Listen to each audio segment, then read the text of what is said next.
We are back with another race here at the Degenerate Race League. My name is Dan Delatorre. Excited to be here at Bathurst tonight. Mount Panorama, one of the most exciting tracks to race on the grid. High action, small margin for error, and the drivers are going to be all about it tonight. We are going to be set up with a very exciting race, as we always are here at DRL. But before we get started with that, we have to take a second to thank all of our Patreon Gold subscribers.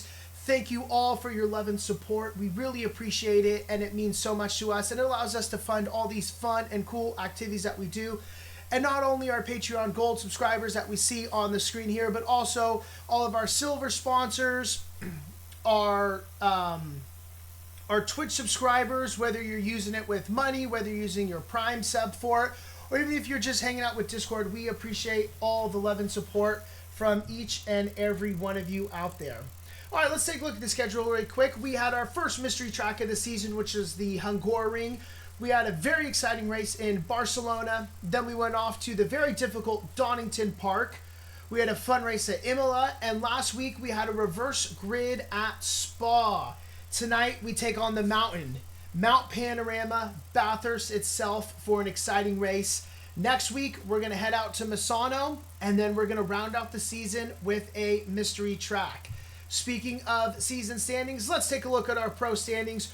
Ryan Bono holding up first place with 81 points right now. He is absolutely running away with the pro title. But close behind him, Kyle Hirsch and Gav Cook tied with 57 points. Cam Waters, Professor Kronotis right behind them, tied with 52. And Arturas Hermanis right behind them with 48. For the Pro-Am class, Sam Zoiza, 73 points, holding on to first place. Christopher Black is out there, 61 points. He is right behind him. Tarugo, 60 points behind him. And then Alan Leung and Jim Kelly, 59 points each. What a battle we have in the standings here. And for the AM class, John Malott is holding down first place, followed by Gannon Faust, Creamy Von Cream, Scott Campagna, and Will Sanchez. And finally, with our constructors, Harrod Racing, which is made up of Arturas Hermanis and Cam Waters. They are currently in first place overall, and right behind them is Chronic Motorsports, followed by Velocity Racing. Anything can happen here with the constructors. Anything can happen, as it always does. And speaking of anything potentially happening, I am so excited to announce we have a new commentator here in the booth with me. I would like you all to give a warm, degenerate welcome to Jonathan Sclafani. Jonathan, I should say, welcome to the stream. How are you doing tonight? I'm doing fantastic. I'm fired up. We have this is an awesome track, and we're gonna have a heck of a race. I'm just super excited to see what the guys can do when they get out there. And I mean, it's Bathurst, right? Anything can happen. So we're gonna have a lot of fun watching some great racing tonight. That is right. Anything can happen, and anything is happening right now, because we are just starting qualifying here. Let's hop in our helicopter that we have thanks to our Patreon subscribers. All their funds have got us to purchase a wonderful helicopter. Bert, welcome to the stream. That's right, we got Jonathan here. Jonathan, we are so excited to have him here. You guys may not know this, but Jonathan is actually a legend here at DRL within our iRacing League. If any of you have tuned in Monday nights, you have absolutely seen Jonathan tearing it up on the track. Isn't that right, Jonathan? Tearing it up is really kind of you. Surviving is probably more accurate. But we were joking earlier, to finish first you must finish, right? I'm not sure that I'm beating any of those dudes at any point in the near future, but it sure as heck is a blast to race with them. We have such an awesome community, and we were talking about commentating and ACC leagues, and Dan was super excited. He's like, "Let's do it. You should hop on in," and I'm just happy to be here. Any racing I can get that's more than normal is a leg up. So I'm fired up about it. Yeah, and I'm excited to be here. Love having someone in the booth with me to bounce ideas and get different perspectives. As we are watching Tarugo right now, Tarugo is just starting his first lap here. Mount Panorama, a difficult track for half the track, really. I mean, kind of following along him here, and it's about 37 miles of straight leading up to the mountain. But once you get through this long straight, it is a pretty stressful lap, huh, Jonathan? Yeah, so you'll just to folks, I'm really biased. I think that Mount Panorama is the top two track of all time. You're looking at Trugo here. He's going through the cutting, so this left-hand turn. From this point until the end of the mountain, which is that left-hand turn at the end of the crazy section up at the top of the hill, is probably one of the most difficult sections to drive at all motorsport. It's tight. The walls are unforgiving. You put the power down too early, that car's going to spin. And when you put 17, 20 GT3 cars on this sucker, it is just a fiesta. And it's a good one because we're gonna get to watch some really, really talented folks tonight. So yeah, no, it's awesome. Bathurst for me is probably one of the best tracks to drive in the sim, and so getting a chance to commentate it for my first race is super exciting. Yeah, and it's also one of the tracks that has the most rewarding feel for it as a driver when you actually get that perfect lap in. It's just, there's a few tracks out there that they're easy to master, but when you get that perfect lap in here, there's nothing better. The difficult thing, of course, is putting perfect lap after lap together for 45 minutes. Absolutely, and the funny part about Bathurst is you can do 30 minutes of just phenomenal laps and drive so well, and you just take just one mental error, right? And all of a sudden you're going through the S's, you spin it because you jumped over a curb too hard, you were a little aggressive. Now you've spun the car into a cement wall and you have to limp back to the pits, which by the way is down after that long straight. The race is not over until it's over. They race V8 supercars here, and the running joke is that any car can crash and end their race at any time. So we're going to get to see that tonight. I'll be shocked if we get just the cleanest first lap ever. This is not one of those tracks where everybody kind of goes off into Neverland and doesn't pay attention. You're locking in for basically the entire lap. Yeah, you're right. It is one of those tracks that anything can happen, and we've seen it happen before. We have even seen it happen where a driver with a huge lead in first place, as we watch Steven go right into the wall there. Unfortunate for him, got to get back to the pits and get out again for another lap. But we've even seen the lead driver kind of get caught up between some of these turns because there's not great visibility and run right into the back of a back marker, ending their race from the lead. So yeah, it's certainly a lap where you go out there, you got to do your best, and you take some damage, get it repaired because you don't know the kind of damage that's going to come for someone else. The other thing that's going to be really interesting tonight is the pit strategies that are taken by the drivers. Just to refresh everyone's mind, how the pit strategies work here is you are required to take fuel. That's the only thing you're required for. It is a fixed 25 seconds for fuel. If you want to take tires, that's optional. It will add an additional 5 seconds. I gotta think it's worth the 5 seconds on this track. I don't know what you think, Jonathan. Yeah, it's definitely a gamble, right? Because you gotta think to yourself, remember, you gotta warm those suckers up. And so you go out, you put fresh tires on. The worst thing you can do is be going through the S's, looking out over Skyline, and just all of a sudden you do not have the grip you had on the previous lap because those tires are ice cold. So it's definitely one of those things where I bet people will make the call in the moment. The thing is, if you don't change tires, this is not a forgiving circuit. There's a lot of camber turns. It's a lot of downhill. You're loading those tires a ton. So the tire deg is really pretty intense compared to, other places like maybe the Red Bull Ring, right? So it'll be interesting to see what folks do. The question really becomes, is that 5 seconds worth it for really fresh rubber at the end of the race? Again, you're probably right. I think we'll probably see most people take tires. But if somebody doesn't intentionally, it wouldn't shock me. Yeah, and it does feel like the strategy that most drivers have been taking this season is to take the tires. But it's interesting to see because we have had so many races this season decided in the pit lanes. And even going into last season, that extra second or 2 seconds that you wind in the pits is the difference. We've seen it from first place, second place, third place, causing podiums. So it'll be really interesting to see and really shows how important it is for the drivers to practice those pit stops. pulling into the pit lane correctly, because if you don't get that perfect line, it's going to hold you for a second or two before it pulls you into the pit box. All right, so Jim Kelly right now has dropped the gauntlet with the fastest time overall with a 2:02.9. Tarugo is about 2/10 behind him with a 2:03.1, followed by Alan Leung for the Pro-Am class. In the AM class, John Malott is leading us out. As I've said, that Sam Zuiza is going to take pole position by over half a second. In the AM class, John Malott with a 2:05.4 to hold pole position. Gannon Faust is right behind him.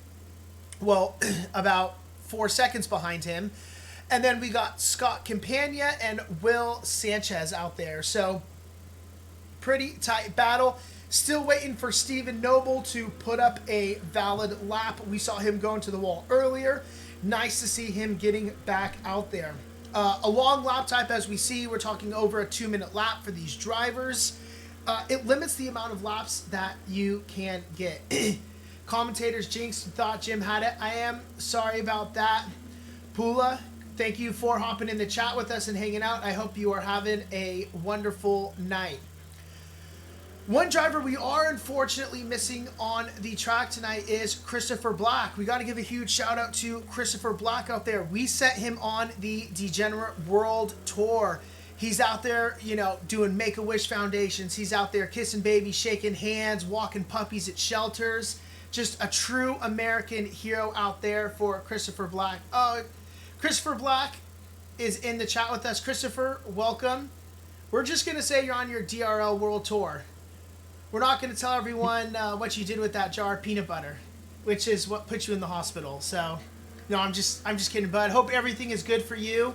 Yeah, thanks for hanging out with us. Hopefully we can bring you a little bit of entertainment tonight.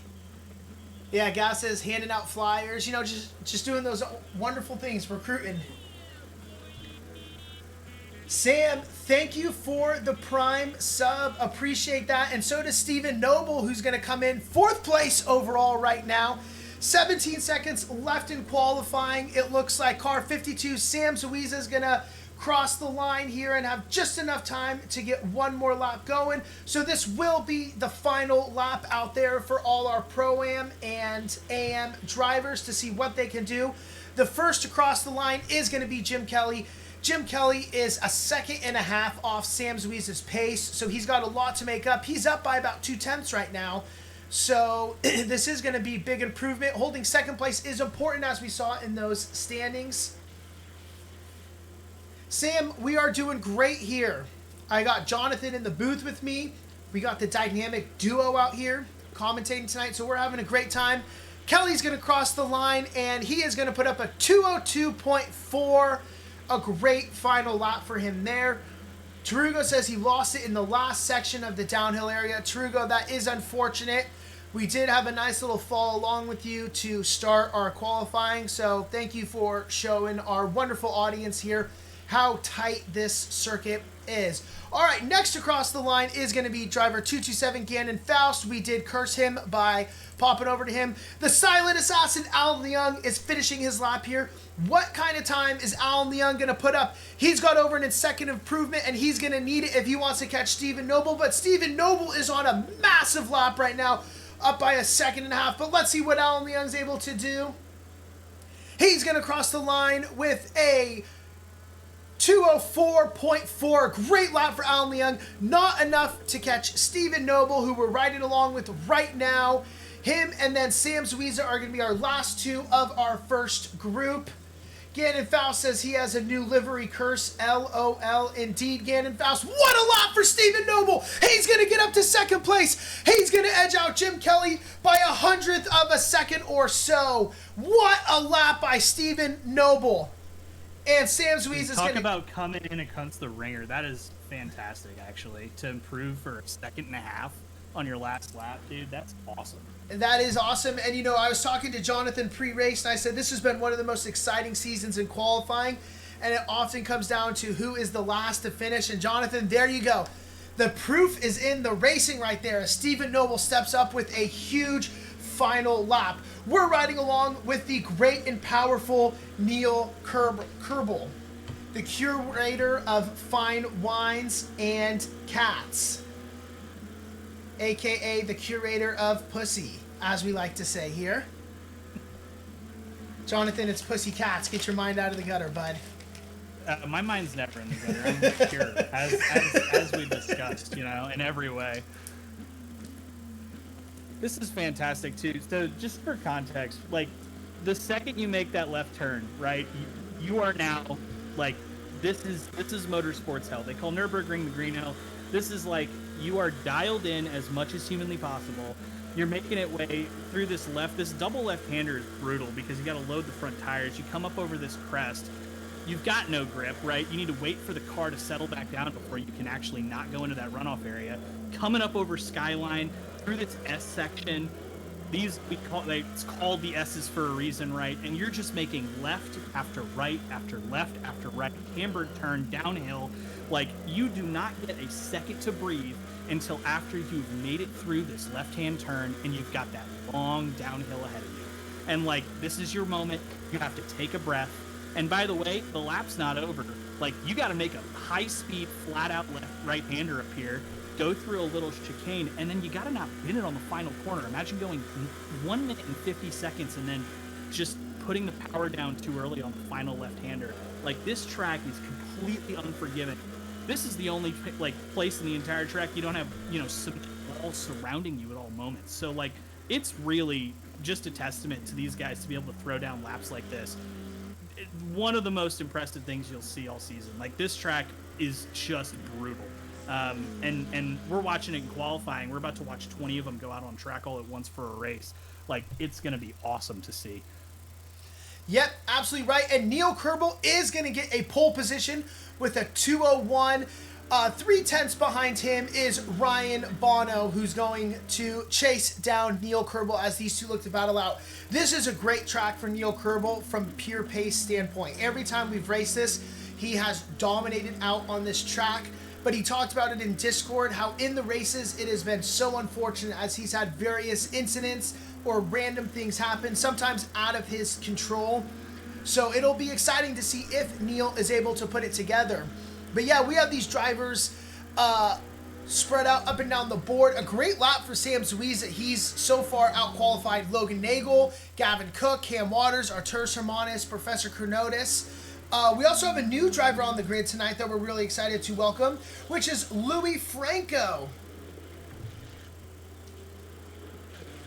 Sam says, what a Tuesday. Deep Dish Pizza and ACC on the big screen. Absolutely, Sam. Although Sam's living his best life right I know. now. I think you got to be chowing down on some of that fish that you posted in Discord. Sam had a couple nice catches. His first time in 76 years of fishing, he finally caught something. So congratulations to you, Sam. We're all real proud of you, buddy. But something, as you were talking about, going down the mountain, the S's, and how difficult it is, the other thing that I really find driving this, as you're working your way down the mountain, is there's not, really good brake markers to look at for yourself. A lot of it is just the feel as you go down. I mean, you're going so fast, there's not really much margin of error. So it can be really tricky to kind of tie that in. And even that final chicane is low-key kind of difficult to go through because if you take a little bit too much curb, you are not going to be having a good time. Let's hop on with Cam Waters really quick as he's going to finish this lap here. This has been a big lap for him. He's going to move up to 4th place with a 2:01.4. He is 4/10 behind Neil Kerbel right now. Anything can definitely happen here. Artur Hermanis, he is also on a great lap as we're going to watch him come through this final turn here and make his way across the finish line to move up to 8th place. The next driver let's hop on with is going to be Ryan Bono as he is working his way around the mountain here. He is currently up by 4/10, so this is going to be a big lap if he can hold it together. But we're getting to the difficult part of this track here, so, if you're going to lose time, this is where you are going to lose that time. Sid! Sorry, Jonathan. I was gonna say for the folks who are watching, just pay attention here to the comment that you made about the brake markers. These guys are having to figure out where to brake exclusively by the curbing. There really isn't, you remember driving on a lot of racetracks have distance markers, There are no distance markers on the mountain here, man. Like you literally just have to feather the brake pedal at all the right moments. Basically memorize that stuff. Otherwise, you're just gonna go headlong into a cement wall. And by the way, the fastest way to the pits is the toe, and that's not the fastest way to get a lap down. Yeah, and this has been a great lap. Ryan's coming out of this mountain here up 6/10, so let's see if he can hold on through it through these final turns.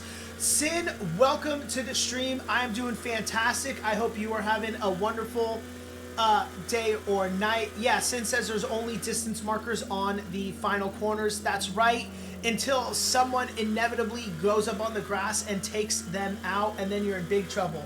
But Sin, we are doing great. I got Jonathan in the booth with me here.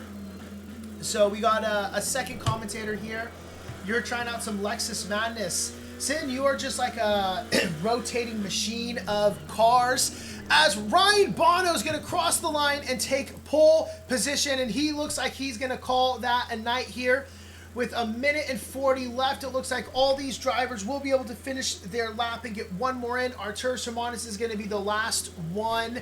Professor Kronotis halfway through this lap right now. I'm not sure he's going to make it all the way back, but we will see if he's able to cross that line and get one final lap in. But as it stands right now, Ryan Bono is holding down pole position. 2/10 behind him is Neil Kerbel. Behind Neil Kerbel, 3/10 is Cam Waters, and then Logan Nagel. Logan Nagel and Cam Waters are separated by 0.04 of a second. So this is quite a battle that these two are going to have. I don't know why I'm sitting here just watching Ryan in the pits. So let me get over. And let's ride along with, we're on Cam, but let's ride along with Professor Kronotis, who is up massively on his lap right now. Let's see if he can hold this through. This will be a big lap for him, but not really enough. This is surprising for Professor Kronotis, being 5.5 seconds down. You don't expect to see that from him, but that's just sometimes how the cookie crumbles. And it will be interesting. We'll see how that goes too, because the other thing about this track that like you don't realize until you're racing, it's like somebody spins up there past the cutting, and like then it's a traffic jam. So you'll see a lot of folks go up really quick, down really quick. There's a ton of movement in the first couple laps.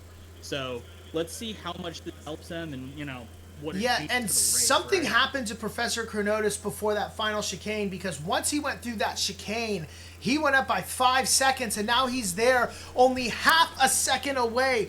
So talk about a big improvement, a 5-second improvement on your final qualifying lap. When you need to do it, you do it. I didn't pay attention to the timing to see if he crossed the line with enough time. We'd have to go back and look at that replay, but with the way he's moving, it looks like he's putting another one. Gav Cook is just going to pull into the pits. Artur Simonis is pretty close. Oh, and he's going to spin. He spins around into the wall, and that is that. Professor Kronotis is going to be our last driver, and he is up right now. He needs to find half a second. Can he find it? Sin says that you love to use many cars. That you do, Sin.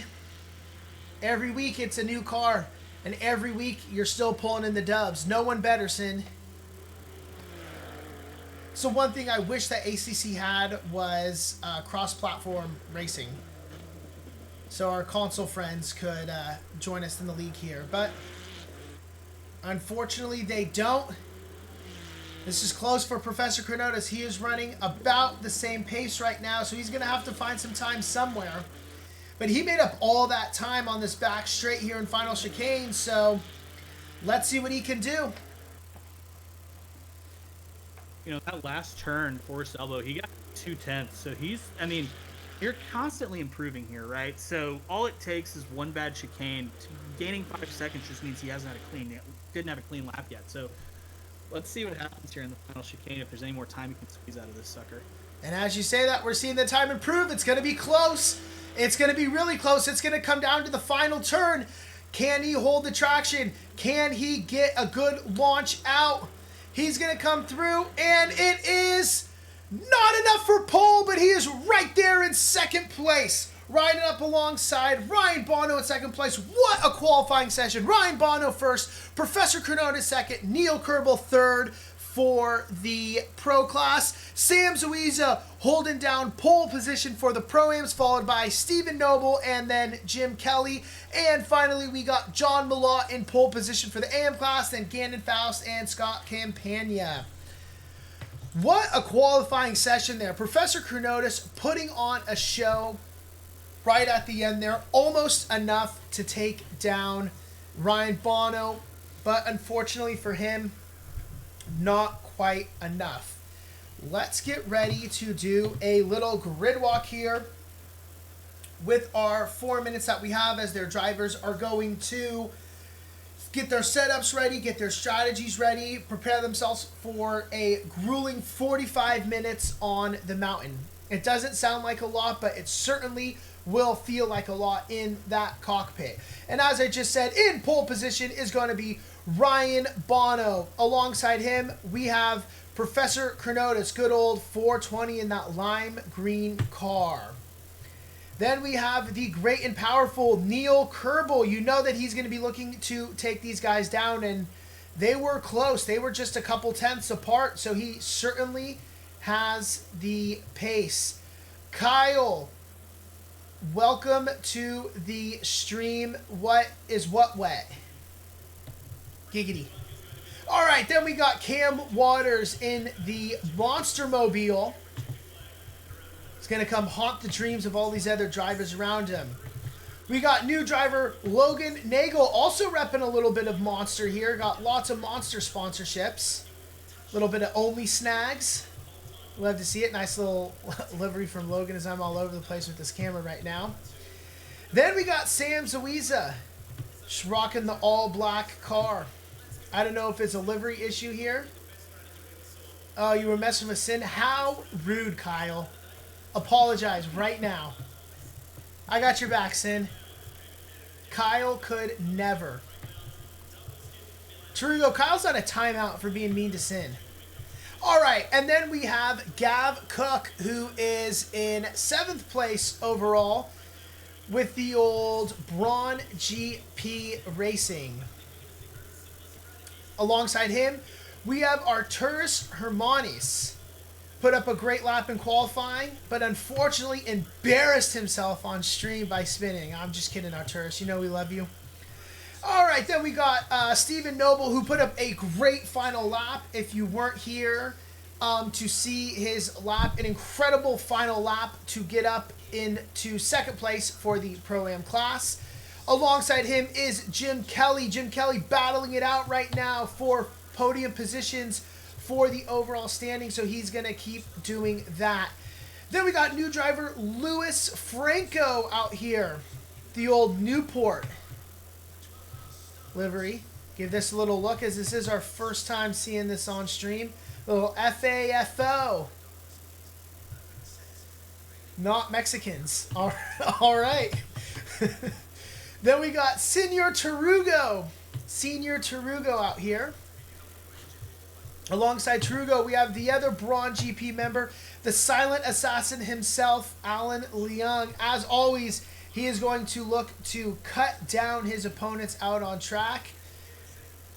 The old Breakfast Club, John Malott out here in pole position for the AM class. It looks like he redid this again, repping the Honey Smacks. John, you thought we wouldn't notice, but we do notice. We notice everything. No more QR codes on the back, so I suppose the competition is over for him. Then we got Gannon Faust. New livery, new curse, Gannon Faust said earlier. Very clean livery. I like what I'm seeing, Gannon. Keep up the good work with that nice livery. We got Scott Campagna. And rounding out the grid, we have Will Sanchez. We are set for a very exciting race tonight. I'm really looking forward to it. Jonathan, first race here. Any predictions that you have for us? Anyone who you are particularly going to be watching? Oh, so it's funny. I got to think that the guys up front are just going to have an inherent advantage because they'll be, hopefully, in front of the carnage rather than behind it. So any of those guys in the top three won't shock me if they're able to, just kind of drive away from the pack. But, it's anybody's race. All it takes is somebody to be able to work their way through traffic and just start throwing down hot laps, right? Yep, absolutely. And I have seen, historically here at DRL, this first turn is pretty straightforward, but it is where the chaos is going to happen. Drivers are going to kind of dive bomb in, go 3 wide, just get a little crazy as the drivers are going off the grid right now and doing a full outlap here. So this first turn we're watching them go through, that's where the chaos is going to happen. Outside of that, maybe turn 2, you'll see someone kind of get a little dive, but for the most part, lap 1s have been pretty clean here. It's not until lap 2 or 3 that the drivers start to get a little bit more aggressive going into the mountain, trying to force a mistake. The downside to forcing a mistake is there's nowhere for that car to go when it hits a wall, so it just becomes kind of a big obstacle that everyone runs into. But I've kind of found that the more difficult the track, the more narrow it is, the more caution that's shown right off the bat, and you don't see those dives quite so much right off the bat. Well, you can't win a race in the first corner, but you sure can lose it. And so the good thing here will be really interesting to see.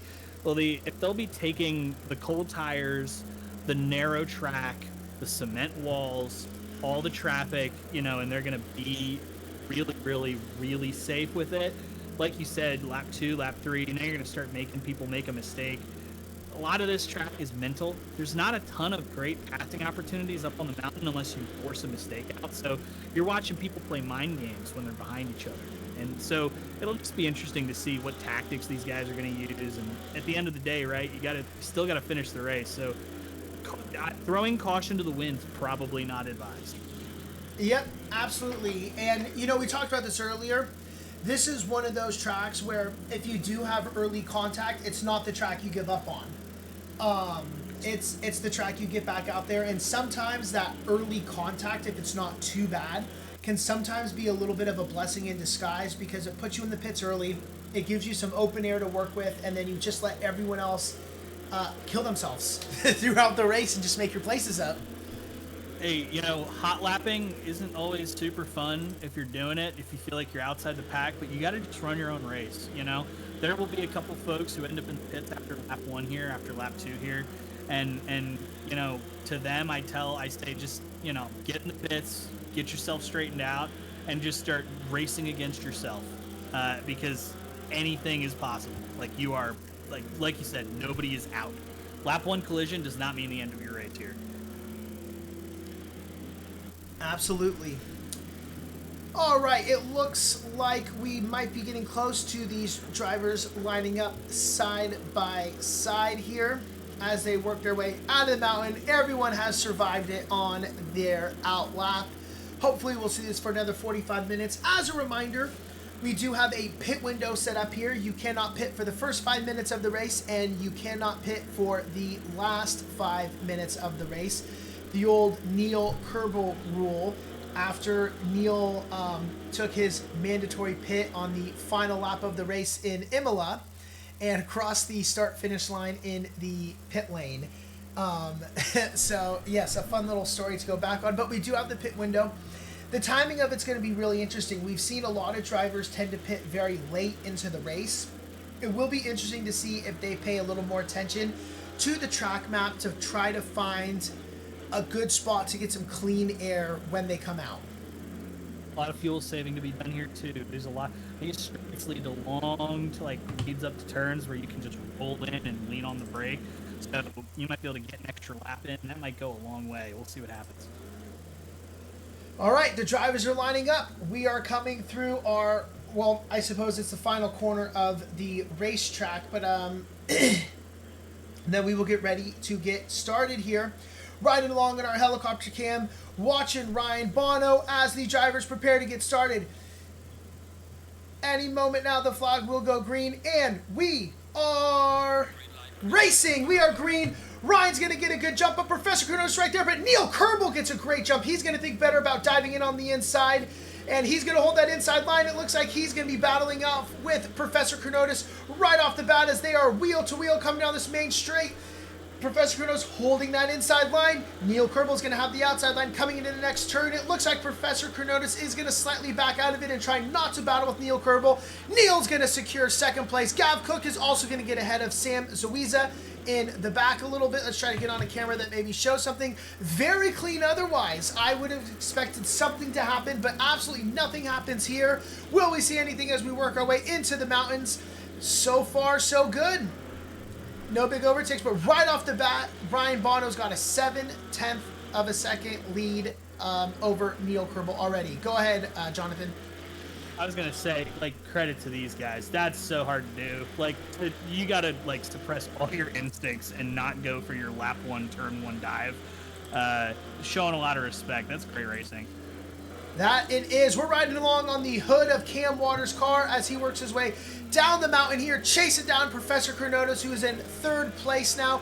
He's 7/10. Let's see. Logan Nagel has made his way up, so we'll pop on with him. Trying to find some close battles here. There's close battles up and down the grid. Cam Waters is about a second behind Professor Kronos now. Sam Zawiza 3/10 behind Logan Nagel. 4/10 behind him is Gav Cook. Alan Leung's kind of fallen down a few places here right off the bat. But yeah, a great start. It's nice and close. We got side-by-side action here between Neil Kerbel and Ryan Bono. And Neil's going to make an aggressive move. Elbows out into the chicane to take that position for Ryan Bono. And he's going to move from third place to first place after the end of lap one. But we know Ryan is not going to be ready to give this up yet. That's the cleanest lap one Bathurst in ACC history. I'm so proud. You are absolutely right. It is. But the elbows are out now. Neil Kerbel has dropped the gauntlet. He has challenged Ryan. He has challenged Professor Kronos. And he is getting this party started here as he's going to continue out on that. Let's work our way down the grid a little bit. Let's hop on with Gav Cook as he is chasing down Sam Zawiza right now. That was a heck of a move from Neil. I mean, he got pushed off the racing line into the dirt, sticks it on the outside of the flat right-hander, and dive bombs him onto the chicane. That was a heck of a move. Yeah, no, absolutely was. It's always incredible watching pros do pro stuff, and they make it look so easy. No one won our prediction. First time ever with no deaths on lap one here. We're riding along with Jim Kelly. He's chasing down Stephen Noble, and in his rearview mirror, we have rookie driver Louis Franco, who is looking to chase him down, try to find some opportunity to make a move here. Very interesting. Let's look at it from Louis' point of view, as he is just right on the back of Jim Kelly here. And definitely watch him as he goes through the S's here too, by the way, because the second one of these two gets offline, all of a sudden, oh, he gets the wall. Yeah, we just clipped the wall there. Great save by Louis, though. Incredible to not... I mean, you're going downhill. It's so easy to lose it there. As we're going to see... Oh, it looks like Kelly might have just barely clipped the wall as well. That's going to open up for Louis Franco. He's going to get the run down the straight here. Is he going to have enough? They're going to be side by side going into a very high-speed turn here. Will either driver back out? It looks like Jim Kelly's just going to slightly lift. He's going to pull behind Louis Franco, and he's going to let him through, and that is an overtake for Louis Franco.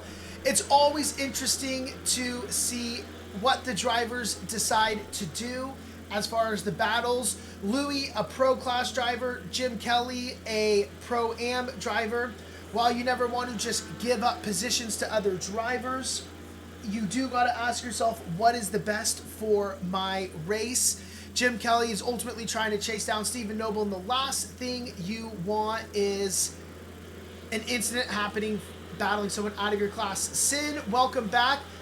Believe it or not, there has been zero chaos. Our minds are actually blown by this. You expect chaos somewhere, but it's just not there.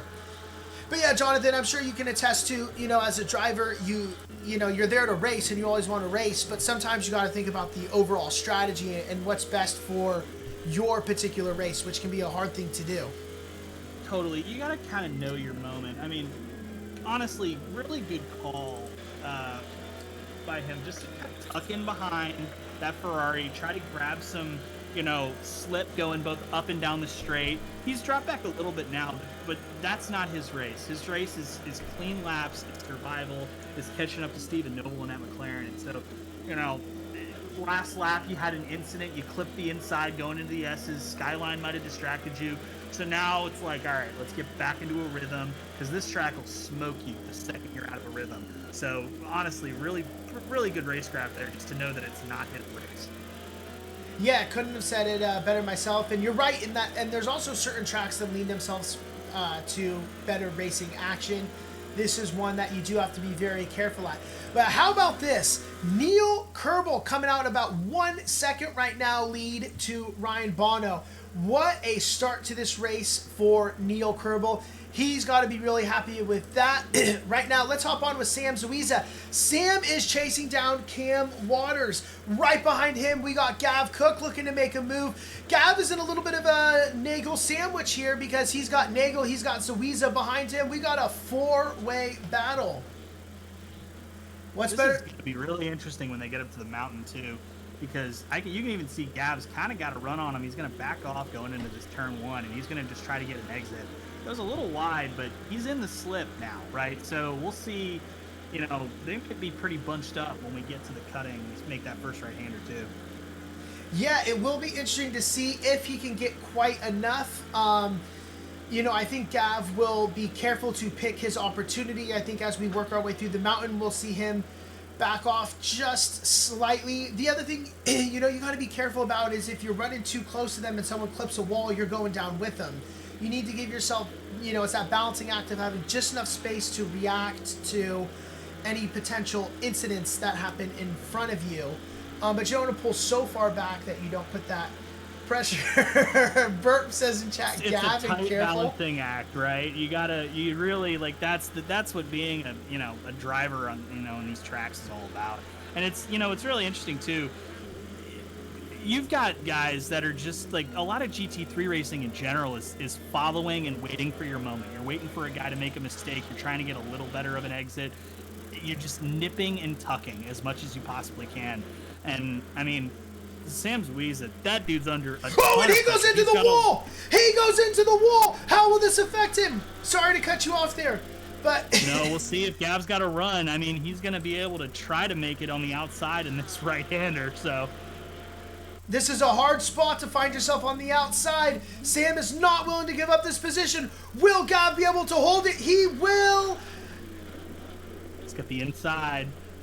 Oh, there's contact! Gav gets too much curb.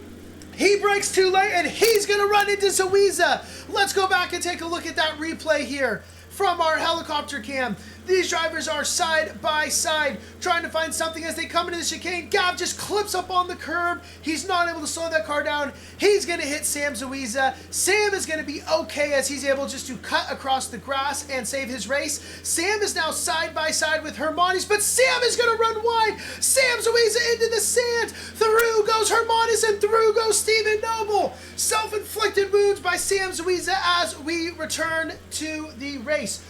Absolute insanity happening here. Contact between Zuiza and Gav Cook. Gav has fallen all the way down to 13th place, chasing down Tarugo and Leung now. Sam Zuiza, we see him just run wide into turn 1 as he was battling it with Hermanis. Hermanis is not going to be complaining about that. And Stephen Noble is also able to get through on what is a great drive for him because he is now in first place in the Pro-Am class. And he's got his competition, Sam Zuiza, behind him. This is going to be his opportunity to hold back Sam, and this is a track where you certainly can make it difficult to make a driver overtake you. Totally, and I mean, even there, it looks like he almost clips that outside wall coming around. All it takes is one deep braking point, one missed turn, and you're just like thrown into a blender. This track is literally just eats you up and spits you out the second you make a mistake. And it doesn't have to be on the mountain. That downhill section doesn't get a lot of credit, but you're making a right-hand turn flat out, and then you got to go into a chicane. Like, this is not easy. So, credit to Sam. He's kind of got himself locked in. Credit to Zuiza for making it up in the mountain section. Look at him come roaring down this hill. Yeah, and that pace is absolutely showing from Sam right now. And This is right where his incident happened. Will he look to try to make a move? He's going to put it on the inside, and it's just a little feint there. Get into Steven's head, make him think a little bit. This is a great part of the track to do it. He's going to throw it in on the inside, and he's going to do the same thing Gav did. Thankfully, Steven Noble's able to stop himself, but now he's a missile on that grass. Somehow he avoids the wall, and through goes Steven Noble to take that place back. And here comes Louis Franco to start attacking Sam Zuiza as well. This chicane will absolutely do it to you as... Whoa, let's go back and see what just happened between Tarugo and Gav Cook here. Side by side, Tarugo Leung and Gav Cook. Absolute insanity. Gav Cook is going to find himself in the pits right now. Unfortunate. Of all places, Jonathan, we're getting into that final chicane. That is what's causing the chaos. It's so funny. It's like, you know, we spend all this time talking about how the mountain is gonna get you, and you said it right. That chicane is not to be trifled with. You are coming down into that sucker flat out, and you let yourself have a little bit of a break on the straight, but you got to lock back in because like you do not really get a second to break like you think you do, but that straight is not a time to dial out, you know. So I mean, credit to Zuiza, by the way, there too, for finding a way. He missed his breaking point, and instead of, you know, trying to make the corner and smashing into Steven Noble, he got himself onto the grass. He didn't turn himself into a missile into another car, didn't kill anybody else. And you know what? Because of that, look at where he is. He's tucked back up. So, like, we've got, like, despite those incidents, these guys are keeping themselves contained really well. It's a total blast to watch. Yeah, absolutely. And as you were saying that, we saw the silent assassin, Alan Leung, cut down another driver, and he did it on the mountain. Incredible driving there. Let's hop on with Logan Nagel right now as he is chasing down Cam Waters. This is a very close battle here, back into this chicane. These drivers are able to hang on to it okay. I do think with this chicane, it's again, like, you get the feel as a driver as it's like open finally after being stuck on the mountain behind someone, and it feels like this is my spot to make my move, and you see it, and it's just, yeah, you clip that grass. Sam Zuiza, he just got through as we were talking here. He was flying. He came out of, like, that final left-hander and came flying down the hill. But look at Steven Noble. He made a great left-hander to finish that lap. He's, like, really tucked in behind. We'll see if he can get him on the straight or follow him up the mountain.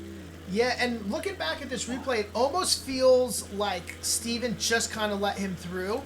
Maybe he was just feeling too much pressure with the car right behind him, distracting him. Felt like he didn't have the pace, didn't want to chance anything happening. But yeah, it looked like he just broke so early into that final turn, and Sam just came flying through and is able to make that clean overtake to finish the lap. We are in our closest battle here, which is Logan Nagel chasing down Cam Waters for 4th place overall.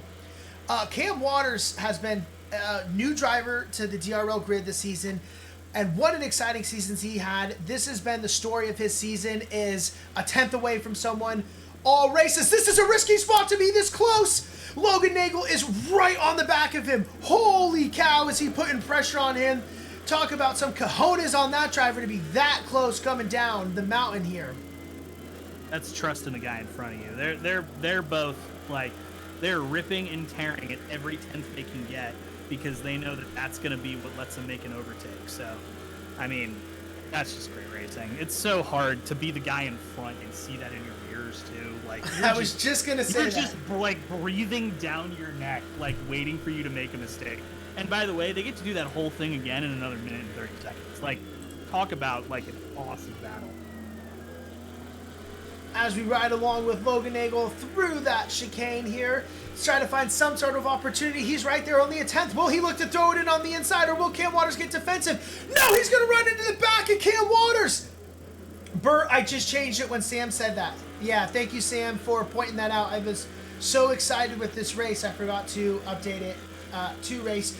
But yeah, and great sportsmanship there for Logan as well. Slightly bumped Cam. He's just going to let him continue on with that position. No harm, no foul as they continue to race here. Yeah, I mean, coming up the hill, like, great sportsmanship, first of all. Like, that's what racing's all about. And he knows he's going to have another chance. I mean, these guys are neck and neck in pace. So, like, coming up the hill here, he is going to be stuck again, like glue, waiting, hoping for a mistake. And you see it with Nagel, the mind games he's trying to play, feigning on the inside, filling up the mirrors, getting right behind him, anything to try to just take his attention slightly off the track and maybe force some type of mistake. Kyle Hirsch says Waters' defense is really good, and Kyle would know better than anyone as he has battled it out race after race this season with Cam Waters out there. But yeah, Kyle, Cam might be taking over old Spencer's title of Minister of Defense. Funny, Bert said that right as I just said Bert's that. dialed in. Yeah. I love that. Look at him. He's puffed up now. He's going to have, if he can get a really good exit through Forest, he's going to have a run on this straight. You just got to make it through. Like at this point in the lap, if you're Cam, you're just like, please God, let me get through this. Like all I need to do is survive. Make a good exit. Now coming down the hill, all of a sudden you've got that big Mustang in your split. Let's see if he does a little feint going into the kink here. Is it a feint or is it the move? They're side by side here. Oh, and Cam's going to go into the wall. That is a brutal collision there. Oh, God. Let's get the cameras off him. Poor Cam's got a family watching this. Cam goes hard into the wall as they look to clip. I lied. Let's go back and watch this. Oh, we just were a little late to make the decision to go back. M-U-R-D-E-R. Murder. Yeah, it looks like he sort of... It was one of those weird situations where he probably thought he was clear and he wasn't. He, like, turned over the nose. You know, I mean, that's a tough situation. You gotta... If you can, like, if you try to turn to the right, you're going on the grass, so... It's a tough situation. Hopefully he can get himself back up and running. He's right behind Louisa now. And the car looks like it's running just fine, so let's see if he can, you know... like tuck in and try and hunt him back down. 9 seconds feels like a long distance between the two, but I mean, you can make that up. All it takes is one dude to get off wide and you're back up there where you were before. Yeah, and it'll be interesting to see what kind of damage he picked up. We didn't really get a good view of how he hit or where he ended up going. One thing I will say about ACC2, which we may see if we were to go back and really look at that replay, is netcode is a big thing here. And, you know, you may look at that and the cars actually never really make contact. They just get really close and it's like the equivalent of a hitbox or whatever you want to call it. They just touch each other and it was enough to send him spinning. But yeah, unfortunate end to what was a very exciting battle between those two drivers. But yeah, Jonathan, that's been the spot on the track, huh? Where the drivers are getting bold to make the moves and the excitement is happening. The fact that we haven't seen anybody truly, like, just throw it sideways in the S's, and we've seen, like, 4 or 5 incidents into the chicane is mind-boggling. Like, I think what we're really seeing with that, if you're going to, like, as a racer, like, try and analyze it, you're probably just noticing people are really focusing on this last left-hand turn that's called Forest Elbow, and they're just trying to get a good run onto the straight, and because the car behind kind of gets to take a wider line and try to get the power down early, that's what they're focusing on. And then all of a sudden, I mean, we're going to see it here again with Leon here. Like, you're just trying to get close enough to where you can maybe make a move. If it's not on the right-hand kink, it's on the chicane, and that's the passing opportunity, right? So naturally, we're seeing more incidents there. Yeah, absolutely. And Sin's begging for a move down Skyline. Sin, I think you'll get one at some point this race. I think it's still too early, but I think towards the end of this race, as Tarugo's going to pull into the pits, we have had a few drivers pit. Gav Cook, he pit early after his incident. Jim Kelly's in the pits. He's back 2 laps, so he must have had something happen for him. Oh, no, he just took his pit stop. He's out. Scott Campanya's in right now. Gannon Faust took a pit. So we're starting to see some drivers work their way into the pits. But yeah, I think the Skyline move is reserved for the final, lap or two of this race. As Al Leung is going to throw it in, or not really throw it in, throw it out. He's going to work his way around on the outside as John Mott is going to disappear on the stream screen and reappear. And that is another person cut down by the Silent Assassin. He sent him to the Shadow Realm and had him reappear there. He got such a great exit out of turn 1 too. He put the power down and just like he was moving faster. than John Malott. That's a heck of a turn one after following the whole lap too. Yeah, that it is. And we are watching Louis Franco chase down Stephen Noble. Stephen Noble is in second place right now in the Pro-Am class. A great race for Stephen Noble. This is only his second or third race here with us. I believe this is his third race now. The Audi was so strong on this track. It is. You got to keep believing in Johnson. But here we go, working our way towards that chicane. And it just feels like, as you watch us approach, great job by Louis to really just close that gap safely, line himself up. This final turn is, I think, another underrated overtake opportunity as Stephen Noble's just going to pull it into the pits, and through goes Louis. It's a fun pit entrance here. You can kind of see Stephen Noble. You gotta you kind of go in at warp speed, but you gotta brake earlier than you're used to for the corner because you got like a little S bend. So I guess he's trying to go for a little undercut here. We'll see if he takes tires. We'll probably be able to tell based on his pace in those first couple out laps. But I mean, this track is I mean, we've said it a billion times. You're never getting a break. The pit entry is not going to be easy, right? So interesting to see how the undercut will work. The pit early will work. I mean, we've still got 23 minutes in the race, so you're basically at the dead middle here. So. Yep. And Sin, yes, we use LFM balance of power, so it's all balanced out that way here. I'm going to pull up. We're going to ride along with John here and just take a look at some statistics here. So it looks like total time in the pit. So far, Cam Waters is at our fastest. Cam is still in the pits, so I lied. Sam Zuiza at a minute flat. Stephen Noble at a minute flat. Both of them have put up our fastest pit stop. Let's see. Who is this? This was Gav Cook did 58 seconds on his pit stop. So interesting to see. 58 seconds looks to be the target time with 29 seconds stopped for Gav Cook. Very interesting. So now that we're seeing the drivers take their pit stops, it is going to be a little bit spread out, and it'll be exciting to see how these drivers decide. Well, I don't know if I should say how they decide to close the gaps, but how are the gaps closed? Ryan Bono pulling into the pits, as is Logan Nagel. Ryan looking to undercut Neil Kerbal and potentially Professor Chronotis here, and see how these pit strategies will start to play out here. Neil, by the way, for all you folks watching, Neil just threw in a heater. He threw in a 2:01.8.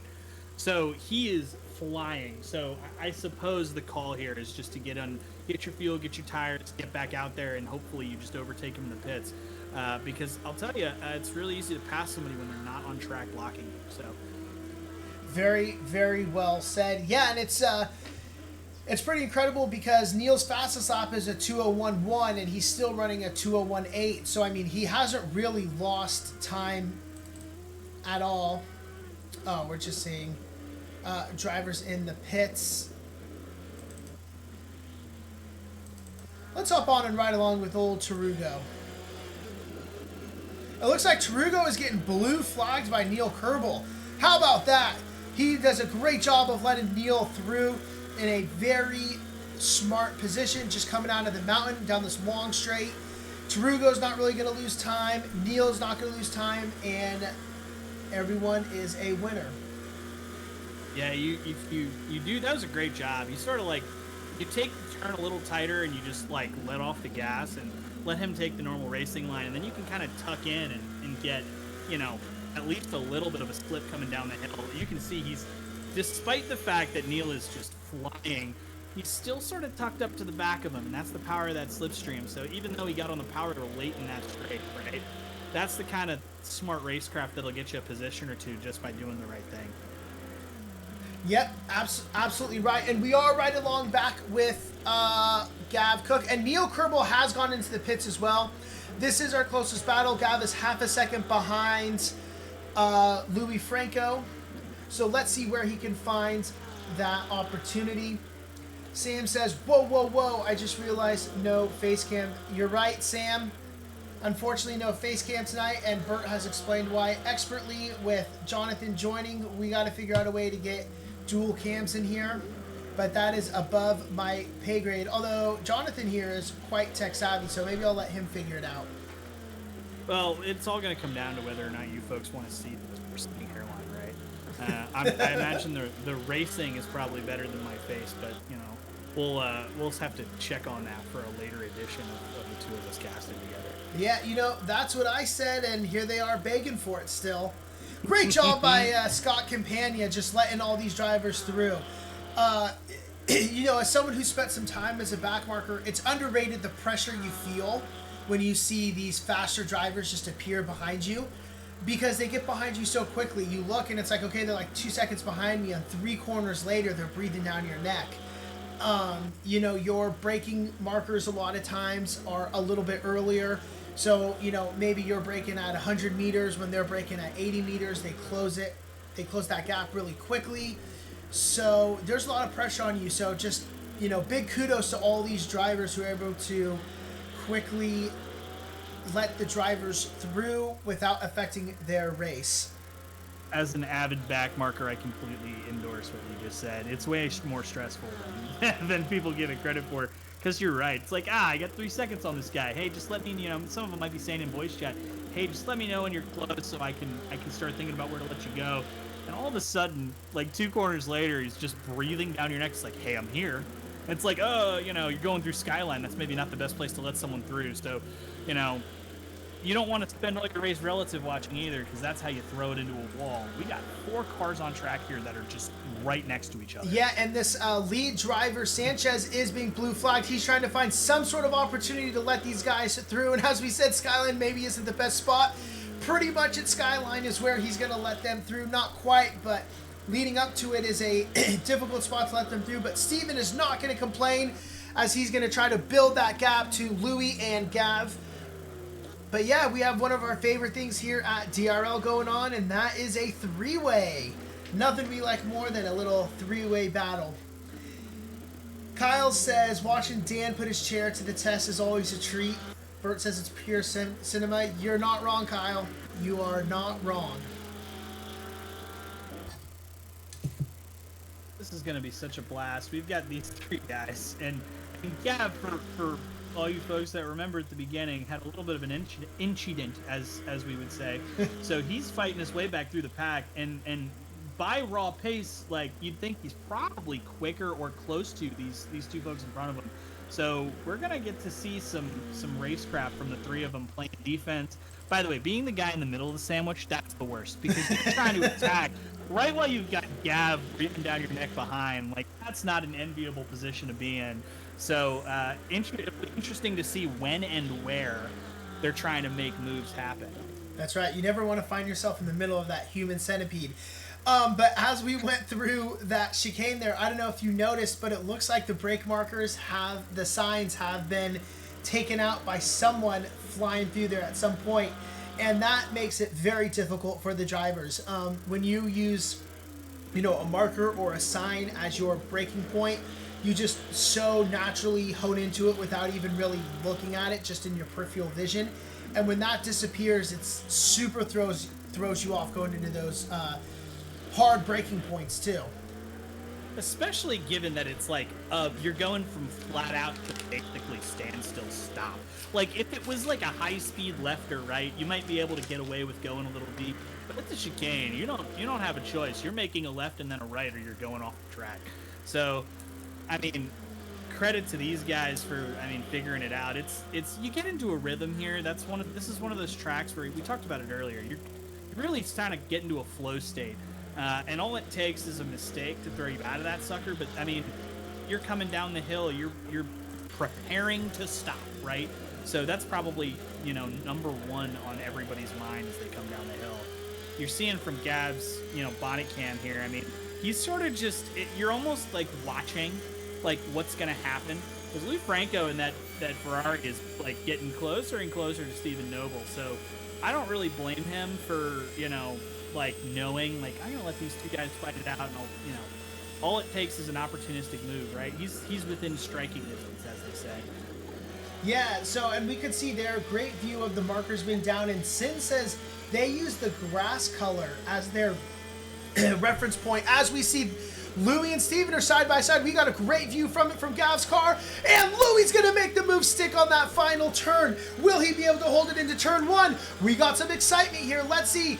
He's going to move over. He's going to get defensive on Stephen Noble. And that is a successful overtake by Louis Franco. And Gav is right into the mix. We're going to get a little bit of excitement here as Gav's going to look to make a run down. He's lining himself up well. He is getting the draft from Louis. And he's also holding that inside line coming into the turn. And Gav is going to make this move stick as well.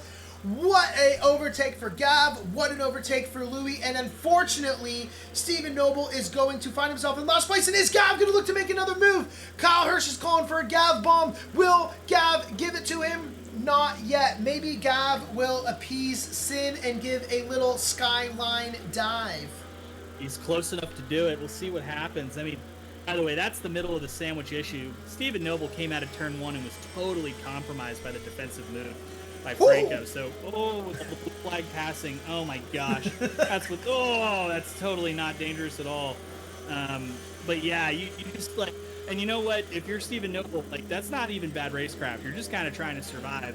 And now you're following Gav, by the way, super quick driver, and he's not out of it. He's well within his rights to throw a move if he can get a good exit. Looks like he had some issues going through the S's, but he's got the benefit of, he goes a little deep on Forrest. I don't know how far back he's going to be now. He's going to be in Gav's position, watching them as they come down the hill. Yep, and you know, it's not the worst position to find yourself in. Especially with 13 minutes to go. Don't force it, you know? Sometimes... Totally. The race is not over. You got another 5 to 6 laps that you're going to have to finish. Actually, it's 6 to 7, right? So, like, at this point, you don't want to make a move that's too aggressive because ending your race now would hurt even more than it would on lap 1, right? Because lap 1, you kind of move on, like, whatever. But you've been doing this for 30 minutes. You don't want to throw away all those points just because you decided to make a dumb play, towards the end of the race. Yep, absolutely right. And that's why it's sometimes better to force yourself to, not force yourself, but by the series of events, you've kind of been forced to take that little breather by falling a second back and kind of rebuilding that pace. You also know the drivers in front of you are going to be battling, so they're naturally going to start to lose a little bit of time just in the course of battling each other out, so you should be able to make that back up. Something happened to Cam Waters because he finds himself back in the pit lanes a few laps down. Maybe he did pick up too much damage from that incident and it was too hard to drive. This is not a track that you want to find yourself with some damage, because if that wheel is, kind of turned or damaged at all, this is not an easy track to fight through it, if you will. Yeah, for sure. And I mean, especially up on the mountain, your margin for error is so thin, and if the car's not operating at the best efficiency it can, it makes your life even harder, and you just start bleeding time, right? And then your position's worse. Sometimes it's best to take your medicine, go into the pits, and just see what you can make up here. I mean, the last 11 minutes, we are not going to rule out somebody throwing it into a bad spot, spinning on the mountain, right? Like, Dipper is notorious for eating cars with bad tires, so we'll see, what happens in the next. We've got another 10 minutes of racing going on. Yeah, that we have. Eric, welcome to the stream. It's great to see you, bud. I hope everything's been good. The mountain has been surprisingly peaceful. The chicane here has not been as peaceful as, let's see if Gav decides to do something again into the chicane. It felt like he was thinking about it. 42 is off the track. That is Jim Kelly is in the wall over there. Unfortunate as he looks to get back on track. Gav Cook is still chasing down Louis here. Where is our favorite creamy driver? I don't know. He's churning cream somewhere. Unfortunately, it is not here with us tonight. Yes, Sin, I was just going to talk about this. So thank you for bringing it up. Professor Chronotis right now is looking for a major overcut here. He has about a almost 40-second gap to Neil Kerbel. In the next 5 minutes, he needs to get that up another 20 seconds. I don't think it's going to be enough. He may have enough to make an overcut on Logan Nagel. It looks like the undercut strategy did not work well here because Ryan has found himself down in 4th place behind Logan Nagel. Of course, something could have happened to Ryan somewhere on this track that we just didn't see watching this other battle. But a very interesting strategy by Professor Chronotis, our only driver who has not taken their pit so far. He's going to have to find himself in the pit window here relatively soon. I don't think it's going to be enough to make the move and get first place from Neil, but right now he's right on the fringe of having enough to make an overcut on Logan Nagel, and I think if I was him, I would get into that pit because he is just slowly losing some time. Logan put up a 201.7 on his last lap compared to Professor Chronotis' 203.6. So that was actually a massive last lap for Logan Nagel, a 201.7. Logan must have taken new tires. Probably, and the lap before that, Professor Chronotis had done a 207, so he's definitely feeling the effects of some beat-up tires right now.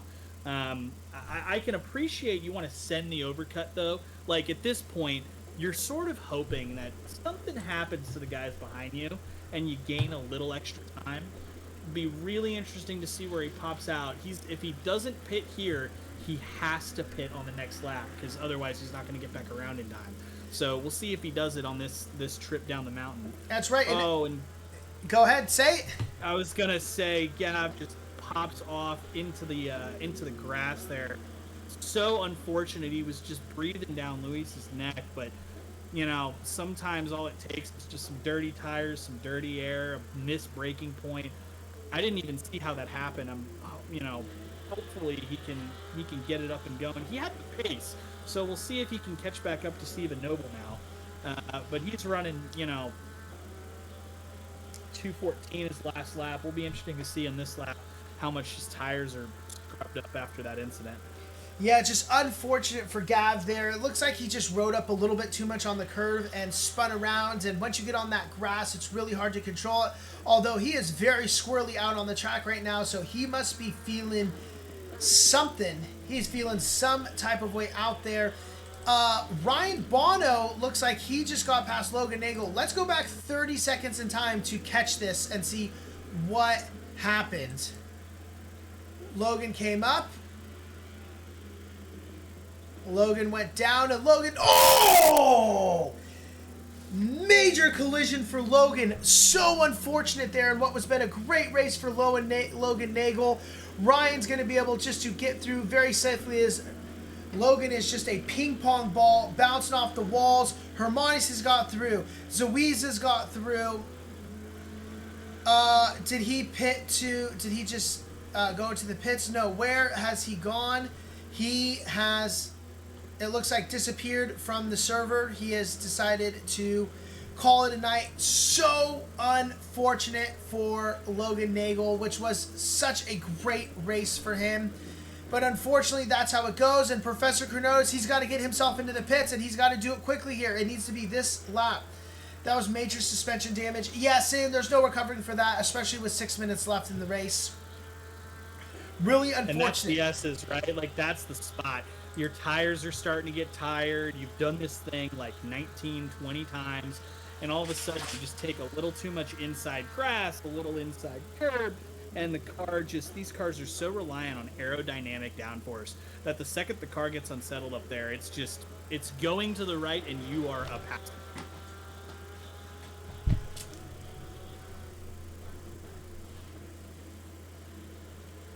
It does look like Professor Chronotis is coming in for the pit, so he is going to take his latest possible pit. Almost clips the freaking curve on pit entry.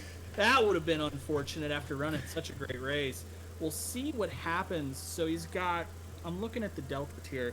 He's going to come out very close. Yeah, to Ryan Bono, probably behind him, but we'll see what happens. So, sometimes the map and the pit can be a little funky. Yeah, it all depends on how well you pull into that pit box, how quickly of a stop you can get, and this is where I've said it has mattered so much this season. Ryan Bono, his total time stopped was 1 minute and 2, or his total pit time was 1 minute and 2 seconds. Neil Kerbel, his total pit time was 59 seconds. That's a 3-second difference. if he can come up with 3 seconds right here, Professor Kronos can do a 59. If he can do a 58-second pit stop, that is going to save his spot here in second place. And then he needs to defend for just a couple laps. Yeah, he looks like he's going to come out ahead. So he's at least made the overcut work for a second place here. But those cold tires, I'd be interested to see if he took tires or not after the fact. But this is one of those situations where I wouldn't be shocked if he just decided, you know what, I'll make the 5 seconds up on track. I'll just play defense, But, I mean, we've seen a lot of these guys just lose grip after grip after grip with the used ones. So it'll be interesting to see how he holds his place here. Yeah, and it looks like Kronotis did not take pit. He did not take his tires. That's been his strategy. 55 seconds is that pit stop, so that is a 7-second pit stop difference for Kronotis. That's huge. A great strategy by Kronotis. Eric, have a great day. Thank you for spending some time with us today. Really appreciate it. That's huge for Kronotis. He made the decision not to take the tires, and you're seeing it there. And let's see, 4 minutes. Ryan's got to make up 9 seconds. That is a hefty assignment, but if anyone can do it, it's Ryan. So something to keep an eye on here. Let's hop over quickly with Tarugo as he is chasing down Alan Leung. Why we ride on Tarugo? Let's quickly run through our current standings as they sit for this final 3.5 minutes of racing. Neil Kerbel is in first place overall for the pro class and the race as a whole. He has a 15-second gap to Professor Kronotis, who's in second place. And Ryan Bono is 9 seconds behind him in third place for the pro class. In first place for Pro-Am, we have Sam Zawiza. He has a pretty large gap, about 22 seconds to Stephen Noble, who's been able to hold on to that second place position in the Pro-Am class. And, about a minute behind Stephen Noble is the silent assassin Alan Leung. Like I talked about, Jonathan, he just very quietly has cut down the rest of this Pro-Am grid to work his way up onto that final podium position. Although Tarugo is looking to chase him down, Tarugo is only half a second behind him. So Tarugo is going to try to get that pole position. We got ourselves a little battle here to round out the grid. And we have John Malott, who's holding down first place in the AM class, followed by Will Sanchez and Scott Campagna. With the AM class, it's certain, with any driver, really, anything is possible as Tarugo's going to hit the wall. Tarugo looking to put the pressure as we begin the S's here, and it is so unfortunate for him. He's going to hit that wall. He's going to fall behind. That should pretty much seal the deal for John Malott. No, and it looks like Tarugo's pulling off, and that's a race for Tarugo. So unfortunate. Clipped the wall. Too much damage. Undrivable for the final 2 minutes. You hate to see that for the poor kid. And that's exactly, we've seen it, once or twice. You get offline in the S's, and all of a sudden, instead of hitting the turn at the apex, you're hitting the cement wall 10 feet to the right. And it's such a brutal section because you really gotta you need to nail every single entry and exit, otherwise that car is not going where you want it to. Yeah, and it looked like Zawiza kind of started drifting a little bit. And he's gonna go into the wall. Sam Zawiza looks like he barely clipped the wall. Doesn't seem to affect him too much, which is good as he's chasing down Arturas Romanis. Although he has fallen, he's went from about half a second behind to 2 seconds behind. So that's pretty much going to be that on the battle. Although the drivers will get another lap. So anything can happen in one lap. And as we see, things are happening to the drivers here.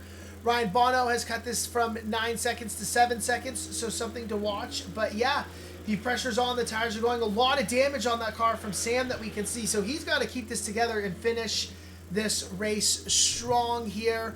And Stephen Noble's going to be licking his chops behind him, saying, you go ahead and make a dive somewhere. I would love to see you try.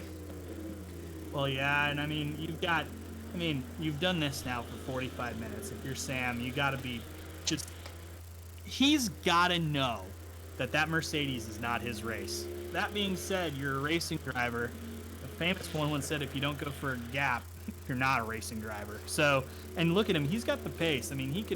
All it takes is for a little offline into a right or left-hander, and we might have little entertainment going through Skyline again.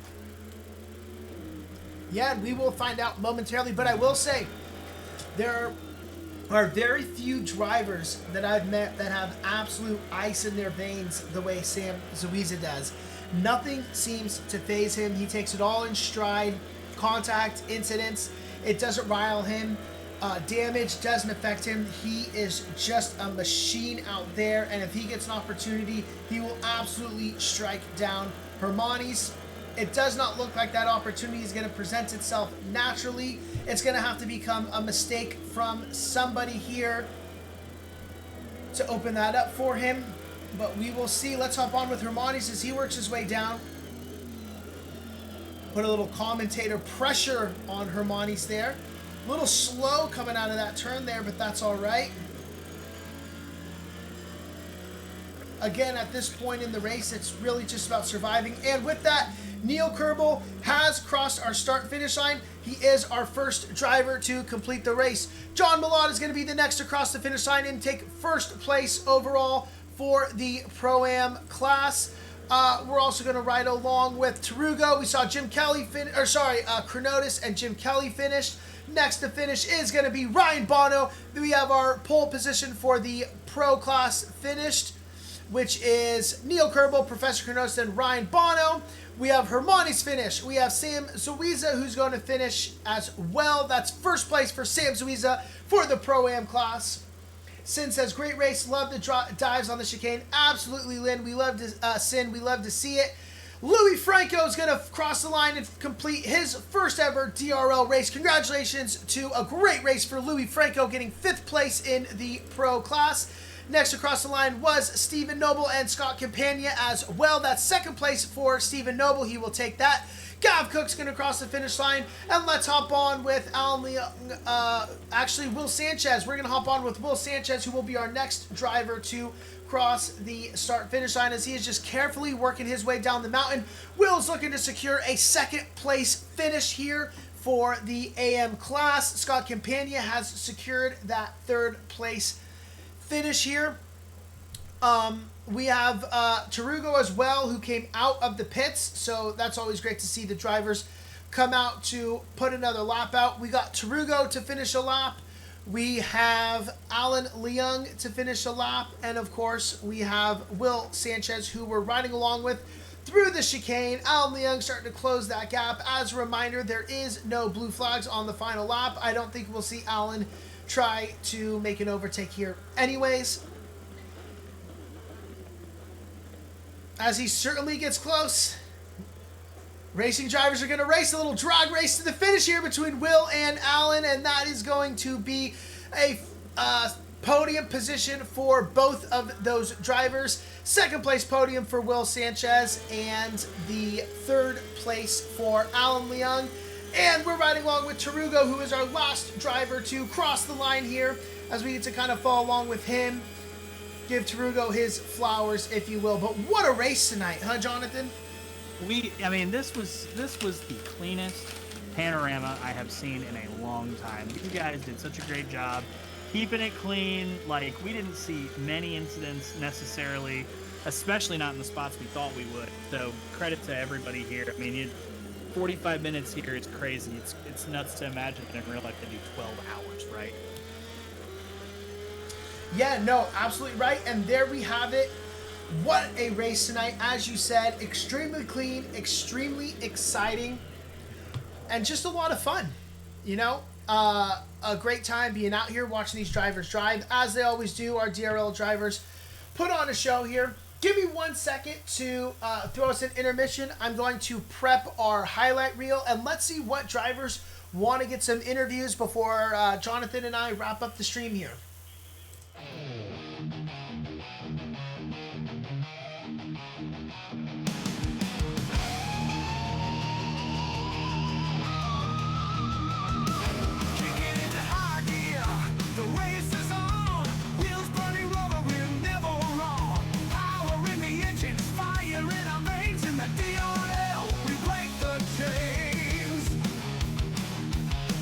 No brakes, no fear, no slowing down. The checkered flag.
All right, let's go pull some drivers in for their interviews.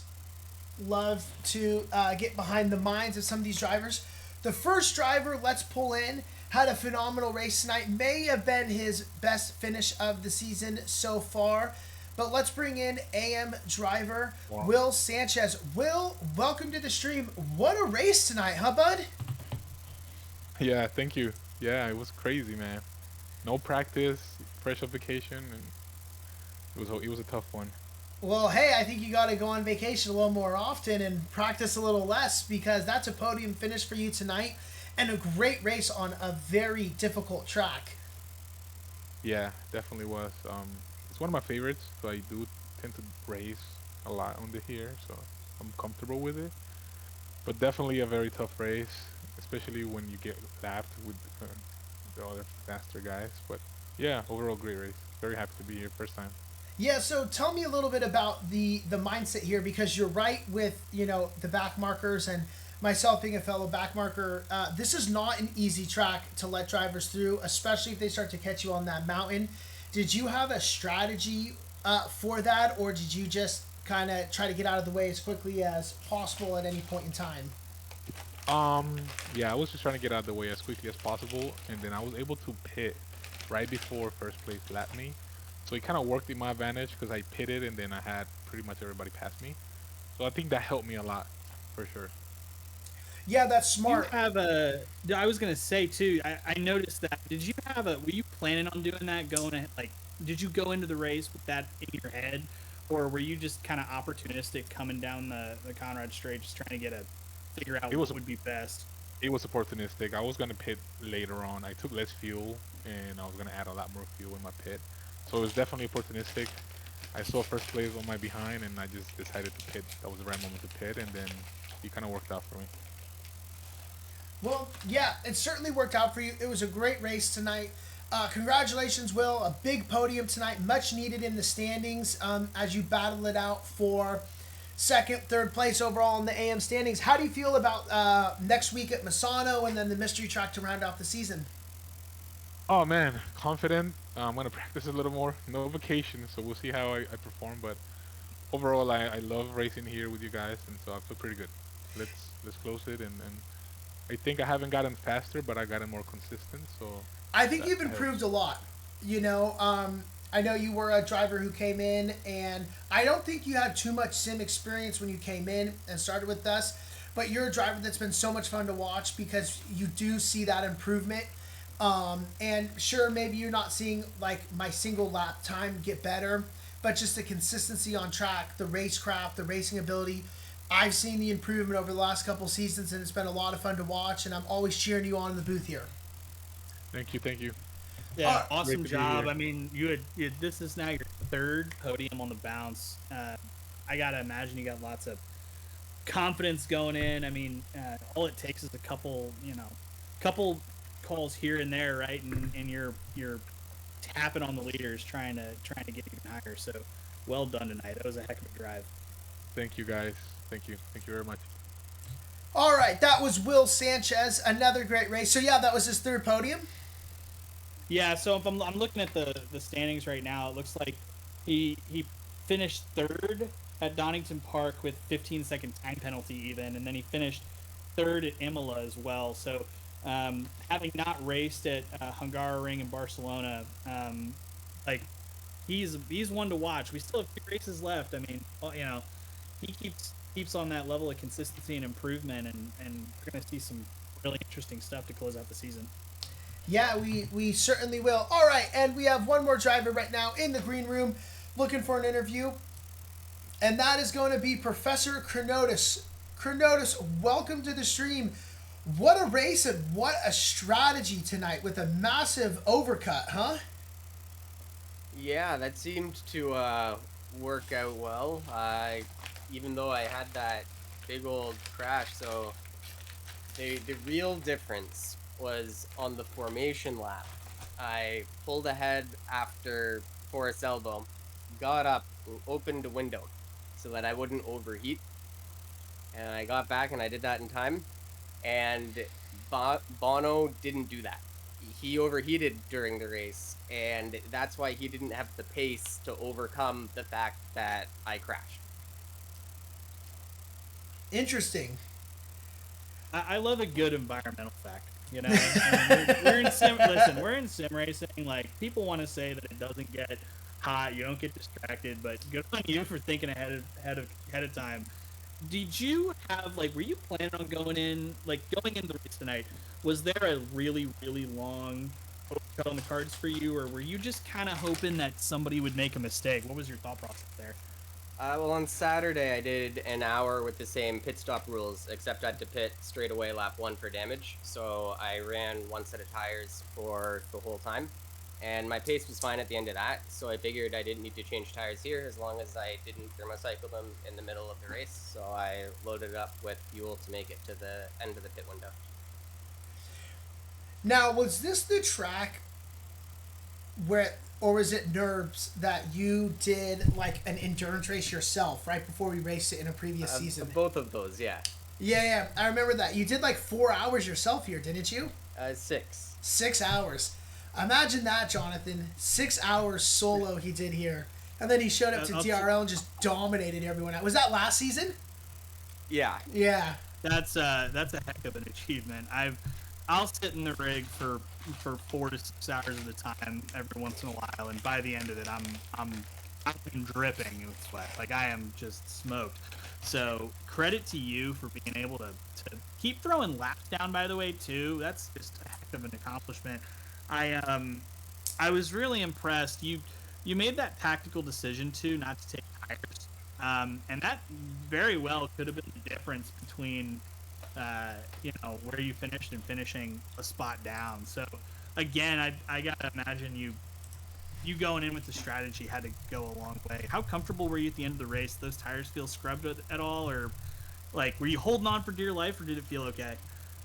Well, I was a little slow in a couple of the loaded corners because I had 28 seconds of front end damage or something like that. But all of the bodywork and not the suspension, so I was able to hang on. That lasted the last 13 minutes after I ran into a crashing lapped car up on top of the mountain. And going just before that, the rear tires were starting to feel a little funny, but being careful with it, I could still hang on to pace within a couple tenths. So it wasn't enough to warrant changing tires. Oh, it was a heck of a drive. Yeah, especially pat yourself on the back there. That was great. Yeah, and another thing we didn't talk about with you was what a qualifying also. I mean, you found like 5 seconds on your last lap, which was incredible. And yeah, you put it right up there, almost got to pole position. What happened early in that qualifying? Was it something with the chicane? No, I had I was in the middle between Nigel and Bono within 2 seconds on either side, so I just wasn't exactly feeling comfortable in the gap. I kept looking at the timing board to see how close they were on either side, and that's not what you need. So I made a few mistakes. The tires felt funny. The gap was closing behind, so even though I was on a valid lap, I decided to step off of it and let Nigel by on Conrad.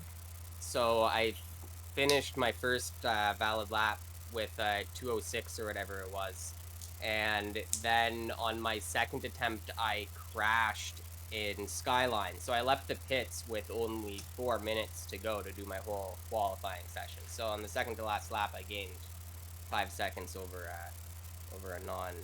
not a flyer.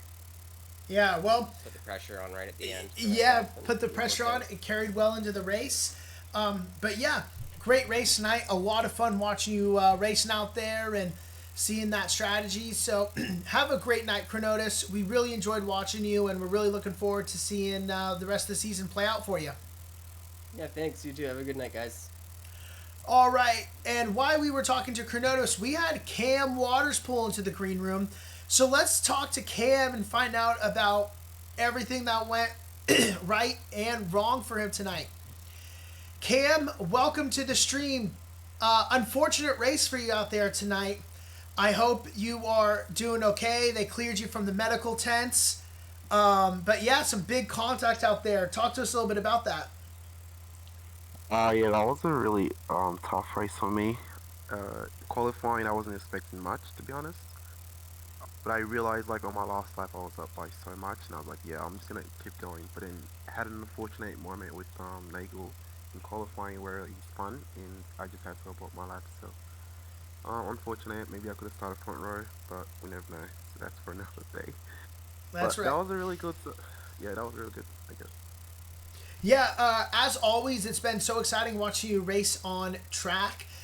Every race you're battling out with someone. There was lots of debate on Twitch tonight whether you are the new Minister of Defense here. How difficult is it to defend on this track with Nagel? I mean, in Skyline, he's like a tenth of a second behind you as you're coming down that mountain. Talk to us about defending on this track.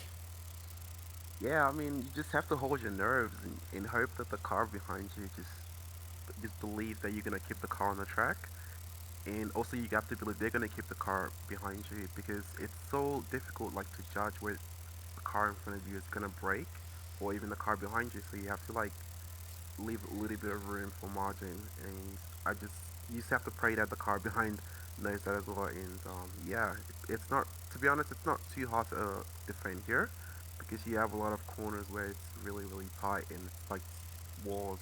Um, like you literally can't go side by side in a lot of corners except for maybe the sector three and maybe first corner or the last corner. But yeah, it's really hard here to overtake. So I was really fortunate to be starting in front of him.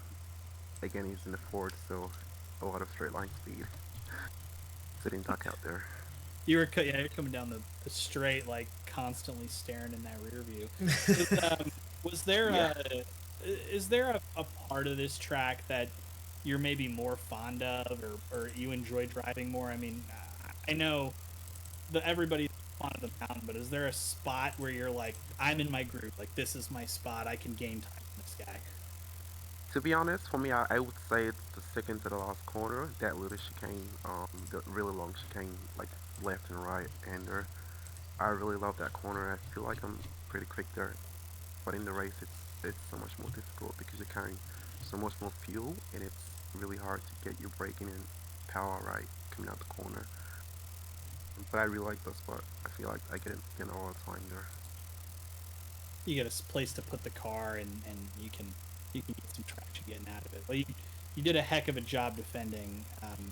All credit to you. No matter how the race went, watching you was an absolute blast. So um, uh, hopefully you can take away and give yourself credit for that. Are you anything you're looking forward to in particular for next week? Have you started practicing that track yet? But not really. No, I'm still very new to that track, so I did like 2 laps there, and just to figure out what corners where the track goes. Mm-hmm. But I haven't really like started to get like any good laps in yet. A lot of tracks on this in ACC I just haven't done, so I'm looking forward to learning and trying to get the pace up as quick as I can. Yeah, and the pace is incredible for how little that you have drove in ACC.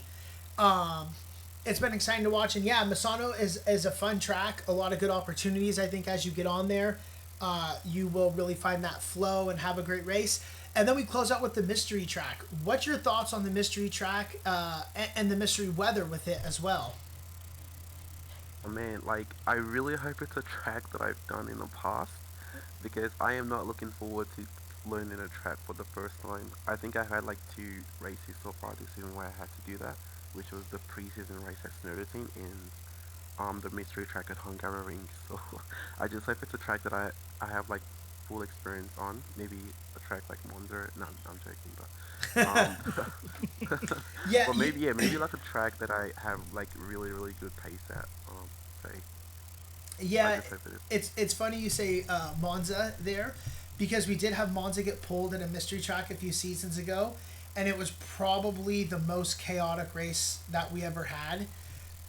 It was just contact everywhere, drivers missing braking points, coming in late, and it's one of those tracks that like you drive so much, especially early on, that you don't really drive it that much, and you feel like you know it really good, and then you get to the track and you're like, I didn't remember this as well as I thought I did.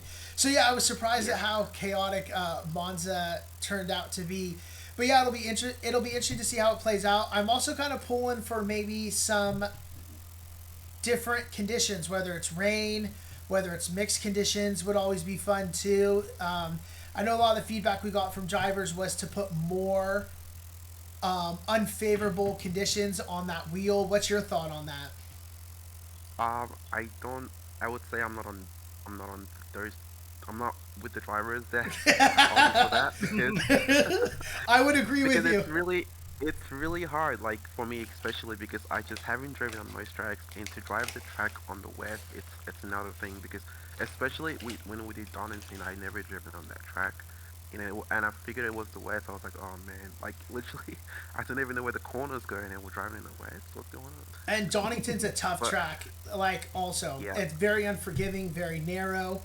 Um, but yeah, it's been such a fun season watching you so far, Cam, and we are really excited to see how the rest of the season plays out for you. So, great race tonight.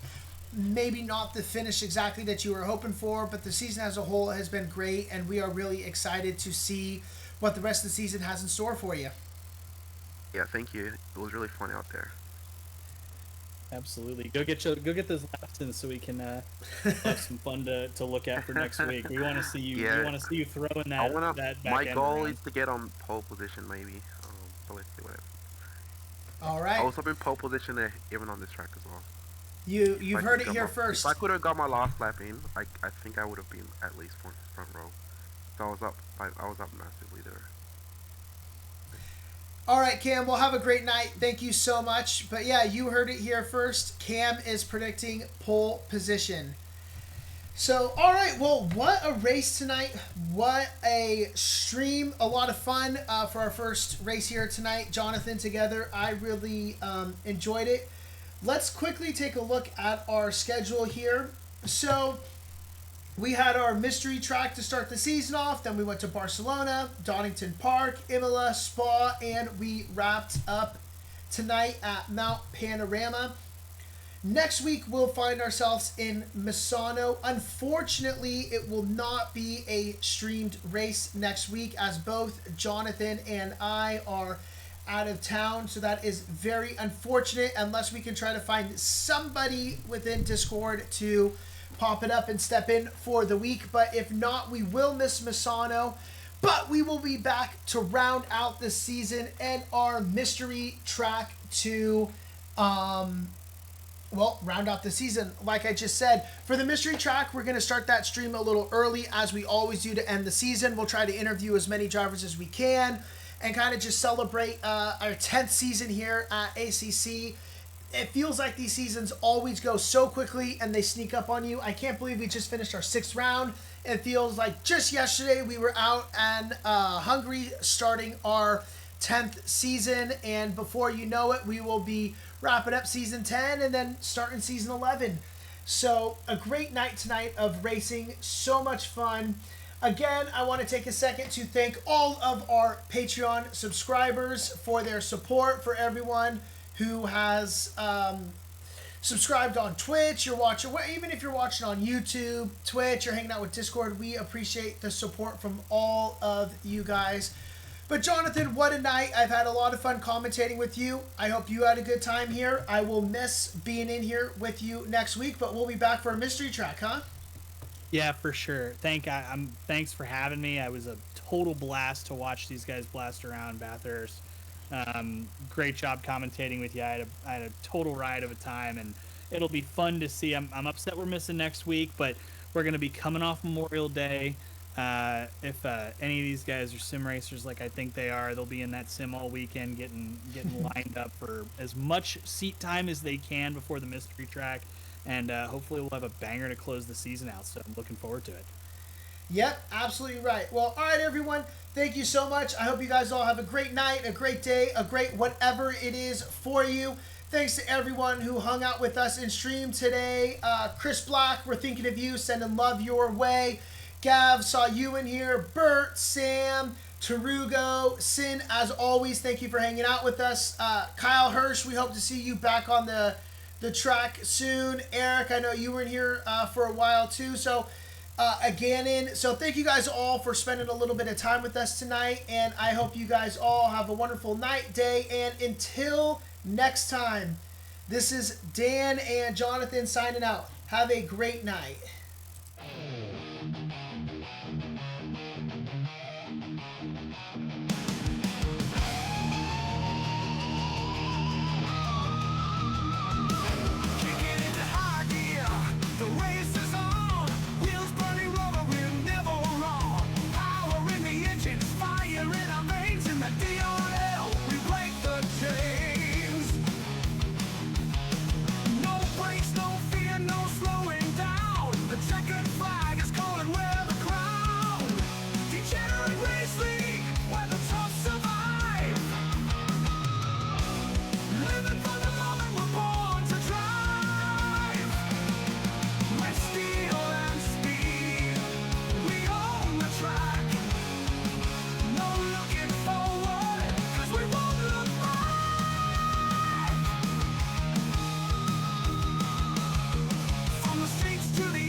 Take the lead in the DRL. We race with